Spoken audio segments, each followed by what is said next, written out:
ये सारी वैल्यूज़ मैंने यहाँ पे पुटअप कर दी। पहले हमें बी एस दिया हुआ था क्वेश्चन में, देख सकते हैं हम कि यहाँ पे पहले अलग अलग दिया, पहले बैक साइड मतलब बी एस, फिर इंटरमीडिएट साइड 2.762 मतलब आई एस, फिर फोर साइड मतलब एफ एस। इस तरीके से वैल्यू गिवन है, तो मैंने इन सबको यहाँ पे ऐसा पुट करते गया। पहले बैक साइड दिया था, बैक साइड पुट किया, ये एक टेबल के लिए एक वाली रो हो गई। फिर नेक्स्ट 2.762 ये वाली रो हो गई। फिर नेक्स्ट 1.865 ये वाली रो हो गई। 2.721 ये वाली रो। इस तरीके से हमने सारा पूरा बैक साइड, इंटरमीडिएट साइड और फोर साइड, ये तीनों को हमने फिल किए। तो ये ऐसा हमने नीचे तक फिल कर चुके हैं। इसके बाद अब हमें क्या करना है, हमारा काम बनता है कि हम ये राइज और फॉल ये चीज़ें कैलकुलेट करेंगे। तो सबसे पहले हमारे पास देखो ये पहला रो है, फिर ये नेक्स्ट रो है, इसको इससे सब्ट्रैक्ट करना पड़ेगा, इसको इससे सब्ट्रैक्ट करना पड़ेगा। ठीक है, तो सबसे पहले हम इन दोनों को सब्ट्रैक्ट करेंगे। तो सबसे पहले मैंने सब्ट्रैक्ट किया, ये है 1.235 1.235 माइनस 2.762 और ये आता है माइनस 1.572, है ना, माइनस 1.572। तो ये माइनस में आया मतलब फॉल हुआ, तो ये माइनस में लिखा मैंने 1.572, ये इस तरीके से ये फॉल हुआ। फिर उसके बाद में ये इन दोनों को हमने सब्ट्रैक्ट किए, अब हम इन दोनों को सब्ट्रैक्ट करेंगे। तो 2.762 ये है 2.762 माइनस 1.865, तो ये आ रहा है 0.897 और ये प्लस में आया मतलब ये राइस में ऐड कर दो इसे 0.897, इसे हमने यहाँ पे ऐड कर दिया। अब ये हो गया। फिर से एक हमारी नई बैक साइड आई, पहले बैक साइड स्टार्ट हुई, फिर आई एस, फिर एफ एस, फिर ये एक नई बैक साइड आई। तो इस कॉलम को, ये जो हमारे पास में ये जो रो आ रहा है राइस और फॉल का, इसे एज इट इज़ रहने दो, इसे कुछ भी करने की ज़रूरत नहीं है। ठीक है, तो इसे हमने एज इट इज़ रहने दिए। फिर इसके बाद में मेरे पास डायरेक्टली सॉल्व किया हुआ है ये क्वेश्चन। तो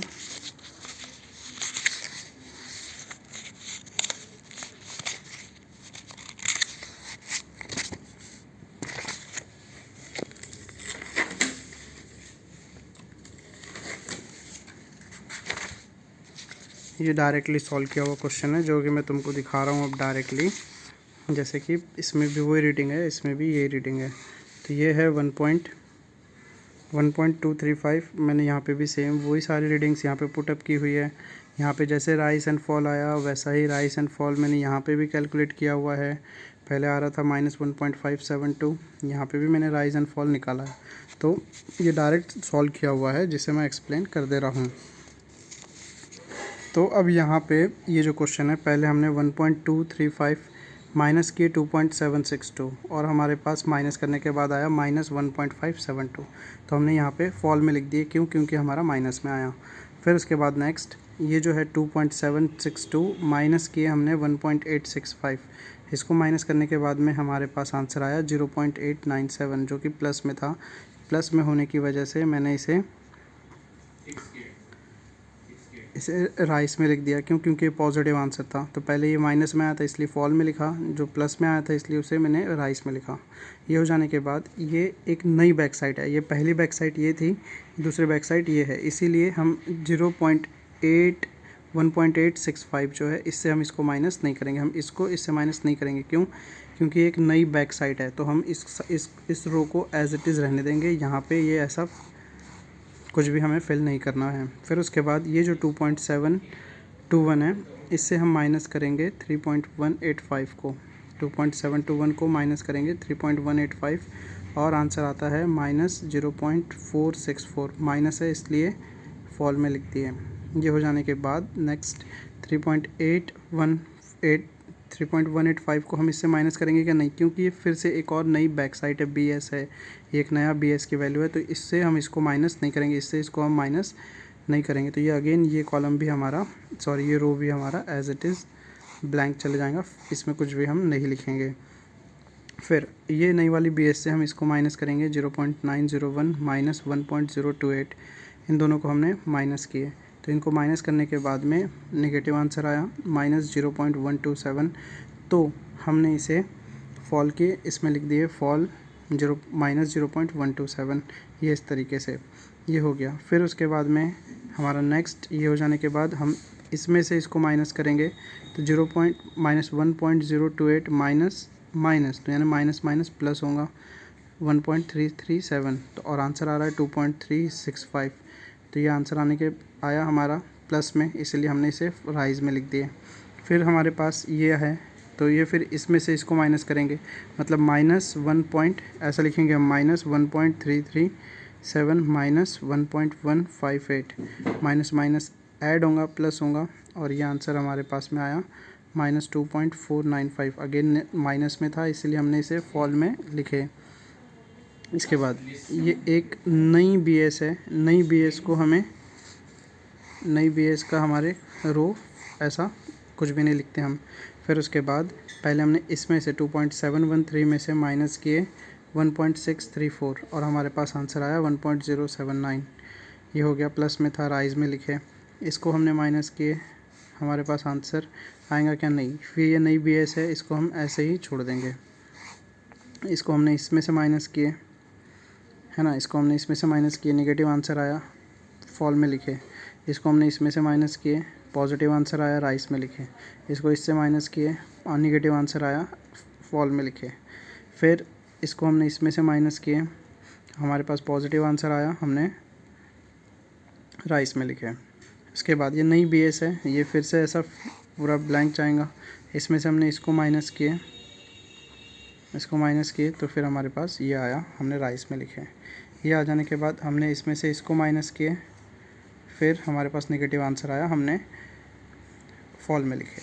तो इतना हमने किए, मतलब हमने ये जो टेबल था हमने 3 कॉलम पे वर्क किए, BS IS FS, सब्ट्रैक्ट करते चले जाओ। नया BS आया उसको फ्री छोड़ दो, फिर सब्ट्रैक्ट, नया BS आया फिर छोड़ दो, और राइज और फॉल ये 2 कॉलम को पहले फिल करो। तो ये राइज और कॉलम को हमने फिल किए, यहाँ पे हमने देखे। ये फिल करने के बाद में ये फिल अप हो गया। इसके बाद सबसे पहला RL 96.362, ये हमको क्वेश्चन में ही गिवन था, ये हमने एज इट इज़ लिख दिए यहाँ पे 96.362, ये हमने क्वेश्चन जो है एज इट इज़ लिख दिए। फिर अब सबसे पहले देखो, इसमें से इसको माइनस करो, 96.362 माइनस 1.527, आंसर आ गया ये। तो ये हमारा नया RL मिला। फिर इसके बाद इसको इससे ऐड करो, ठीक है, तो 94.835 प्लस 0.897, तो आंसर आया 95.732, ये हो गया। फिर यहाँ तो कुछ है ही नहीं, तो इसी को नीचे ला लो, ये नीचे आ गया। फिर इससे माइनस कर दो ये वाली वैल्यू, तो ये आ गया। फिर इससे कुछ भी नहीं है, यहाँ पे फ्री है ये बिल्कुल, इसको नीचे ला लो, ये नीचे एज इट इज़ आ गया। फिर इससे माइनस कर दो इसको, ये माइनस किए तो ये आ गया। इससे इसको ऐड करो, ऐड करने के बाद में ये आ गया। इससे इसको माइनस करो, माइनस करने के बाद ये आ गया। इससे फिर ये नया है, एज इट इज़ है, तो इसको एज इट इज़ ला लो, ठीक है। ये आ जाने के बाद ये इसमें ऐड कर दो, ऐड करने के बाद ये आ गया।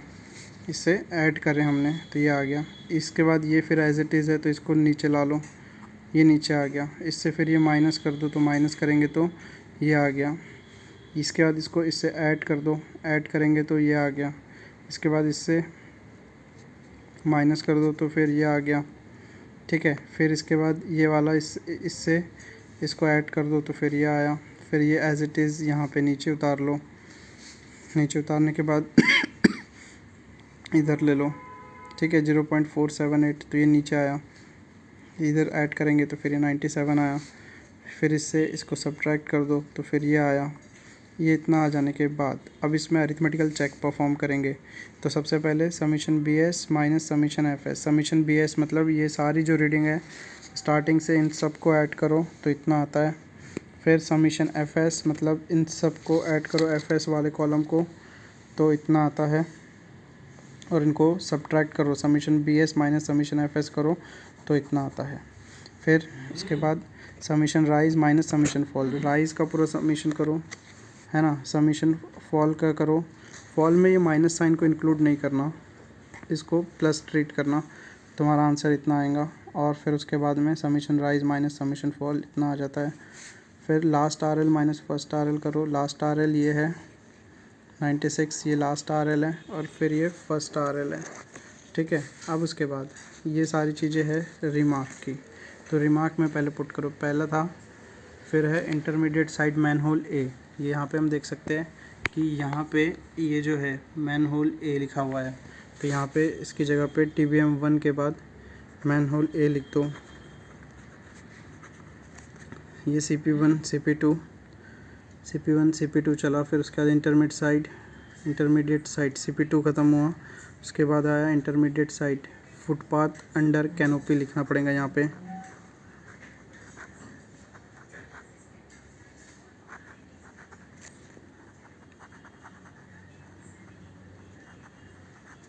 ठीक है, फिर उसके बाद में नेक्स्ट है कैनोपी इन्वर्टेड स्टाफ।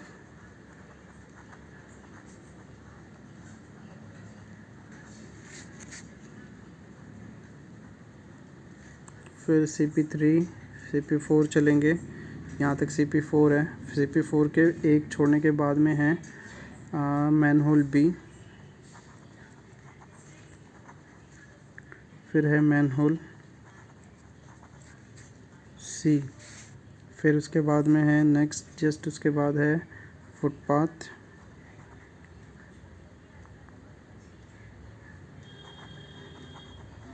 फिर उसके बाद है CP5, उसके बाद है लैम्प पोस्ट। यहाँ पुटअप कर दिया मैंने सारा कुछ। ठीक है, अब उसके बाद हमारा जो क्विज़ है, क्विज़ में क्वेश्चन कैसे पूछे हुए हैं। क्विज़ में क्वेश्चन कुछ इस टाइप से है। तो क्विज़ में क्वेश्चन है, मैं क्विज़ ओपन करता हूँ, ये है क्विज़ वीक 2। इसमें मुझे क्वेश्चन तुमने भेजे नहीं थे, तो यहाँ पे मैं इन क्वेश्चन को इस क्वेश्चन के साथ समझा रहा हूँ। यानी यहाँ पे क्वेश्चंस कुछ दूसरे हैं और मैं यहाँ पे कुछ और अलग तरीके से समझा रहा हूँ। जैसे यहाँ पे उसका पहला क्वेश्चन है, enter the reduced level of CP1 here. तो CP1 का जो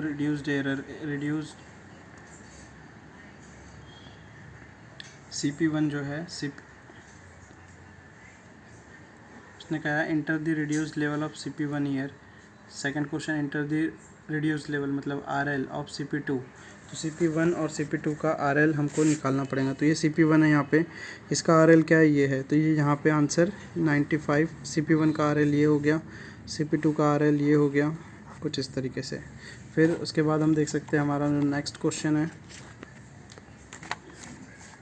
उसने हमको जो नेक्स्ट क्वेश्चन भेजा हुआ है, बोला है वो ये है कुछ कि third question, enter the reduced level of CP3 है। तो CP3 का RL यानी रिड्यूस्ड लेवल, RL का फुल फॉर्म है रिड्यूस्ड लेवल। CP3 का RL है 95.011, हम ये पुटअप कर देंगे।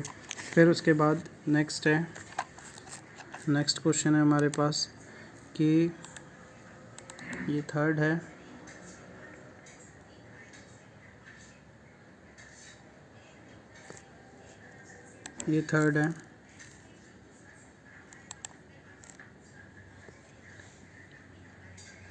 स्टार्ट हो रहा है just.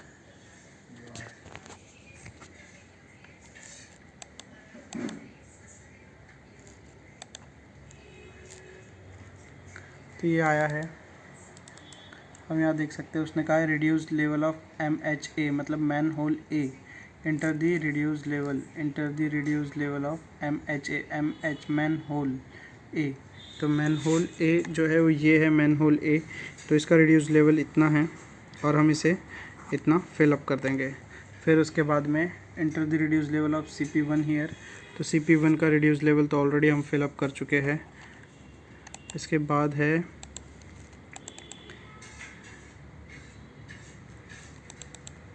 Enter the reduced level of footpath under canopy. तो ये है फुटपाथ अंडर कैनोपी, इसका RL ये है। और इसी तरीके से सारे क्विज़ के क्वेश्चन देखते जाओ और वैल्यू पुटअप करते चले जाओ, बस इतना ही है इसमें।